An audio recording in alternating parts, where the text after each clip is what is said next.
안녕하세요, 김감자입니다. 트리플스 에볼루션이 지난 11일에 데뷔를 했습니다. 트리플스의 네 번째 유닛이 나온 이 시점에서 트리플스가 가고자 했던 방향성대로 잘 가고 있는가 한번 나름의 초반 평가를 해봤습니다.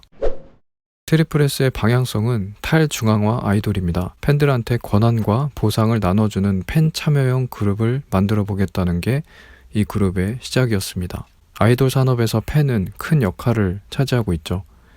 음방 1위, 스트리밍 순위, 앨범 판매 모두 팬이 없으면 불가능한 일입니다. 그런데 한 번이라도 덕질을 해본 분은 아시겠지만 이게 결국에는 내가 무보수로 아이돌을 위해서 일해주는 거거든요. 나의 보상은 그저 내가 좋아하는 아이돌의 행복일 뿐이죠. 여기서 정병기라는 사람이 이렇게 중요한 역할을 하는 팬들에게 직접 권한과 보상을 주는 시스템을 만들어보고 싶었던 겁니다.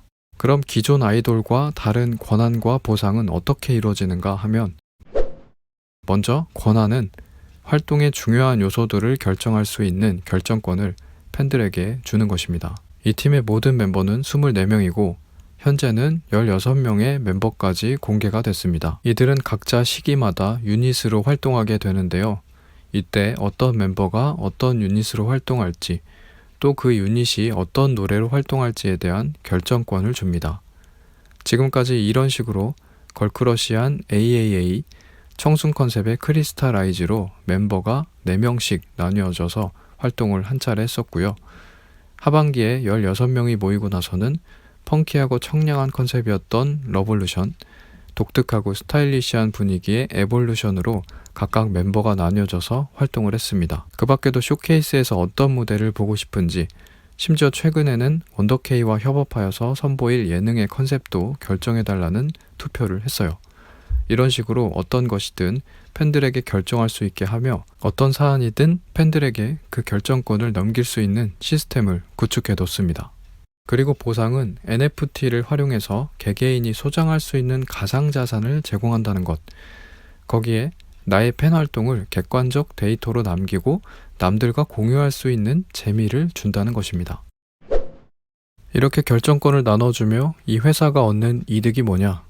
이 투표권을 팬들이 돈을 주고 사야 되는 구조입니다. 각 투표의 장은 그래비티라는 이름으로 열리는데요.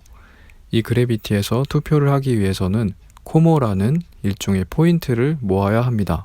코모는 오브젝트라는 일종의 포토카드를 구입하면 1코모 얻을 수 있습니다. 한 장에 2.99달러, 요즘 시세로 4,000원 정도 하고요. 보통 그래비티에서 가장 많은 투표를 한 사람을 보니까 500만원에서 막 1000만원 이상까지 막 쓰시더라고요. 물론 구입 말고도 다양한 온오프 활동을 통해서 증정되기도 합니다만 그 양이 매우 제한적입니다. 그리고 초반에 말씀드린 것처럼 이 오브젝트는 NFT의 성격을 갖고 있어서 각자 갖게 된 실물 오브젝트에 있는 QR코드를 찍어서 코스모 앱에 저장하고 관리할 수 있습니다.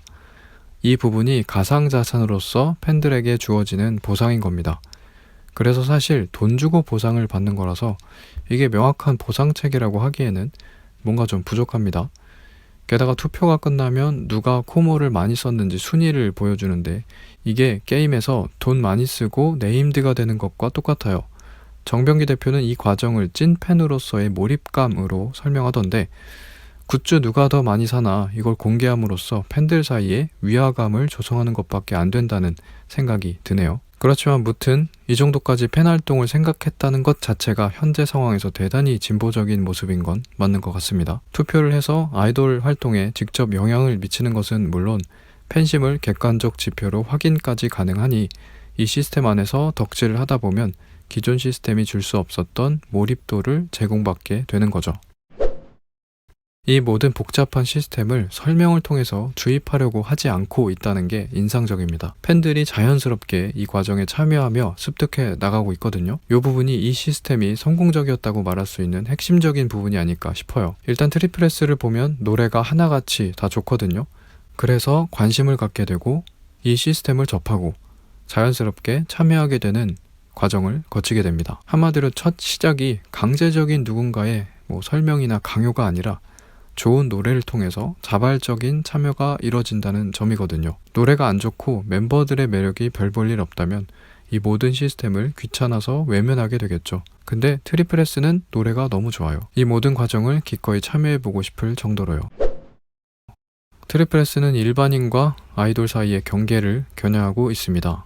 이 부분도 참 제가 좋아하는 요소인데요. AAA의 제너레이션, 어셈블 활동의 타이틀이었던 라이징, 러볼루션의 걸스 캐피털리즘, 에볼루션의 인빈시블까지 전반적으로 미성숙한 자아가 단단해지는 과정에 초점을 맞추고 이를 10대 소녀들의 자유분방한 모습으로 표현합니다. 이 팀에서 첫 번째로 공개한 멤버가 일반인에서 연습생 시간을 거치지 않고 바로 데뷔를 한 윤서연이라는 멤버예요. 팀의 가장 첫 멤버로 연습생 기간이 0일인 멤버를 공개했다는 것은 이 그룹이 지향하는 것이 무엇인지를 보여주는 대목이죠. 이대 다니다가 휴학하고 아이돌 활동하고 있는 김유연을 비롯해서 메이지대학 경제학과 출신인 마유, 윤서연과 마찬가지로 연습생 생활 기간을 거치지 않은 곽연지, 비교적 연습생 기간이 짧은 김수민 등 이 그룹에는 유독 완벽히 갖춰지지 않은 듯한 멤버들이 많이 있습니다. 그래서 이들의 활동을 보면 일반인의 연장선상에서 무대에 서 있는 듯한 느낌이 들고요. 정형화된 느낌에서 벗어난 대상들을 대했을 때 가질 수 있는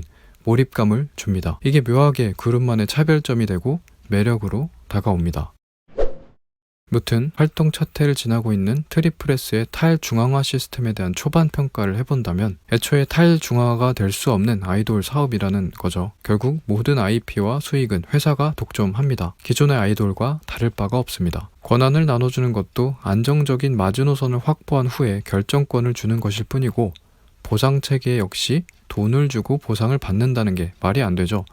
결국 무늬만 탈중앙화를 흉내내고 있는 모습입니다. 아무튼 그럼에도 팬들과 아이돌의 관계에 대한 의미 있는 고민을 했다는 점, 팬 활동의 범위를 확대할 수 있는 시스템을 제시했다는 점, 이를 실제 사업 모델에 적용하고 좋은 노래가 이 모든 것의 바탕이 되고 있다는 점은 긍정적이고요. 오브젝트의 수익 일부를 해당 멤버와 바로바로 정산하는 새로운 정산 시스템을 도입했다는 것도 너무 좋은 것 같아요. 보완해야 할 것들도 많지만 긍정적인 결과들도 많았던 것 같습니다. 네, 지금까지 트리플 S 시스템에 대한 소개와 그간 이 그룹을 보면서 느꼈던 부분에 대해서 얘기해봤습니다. 여러분들은 트리플 S에 대해서 어떻게 생각하고 계신지 자유롭게 댓글로 남겨주셔도 좋을 것 같습니다. 그럼 마치겠습니다. 들어주셔서 감사합니다.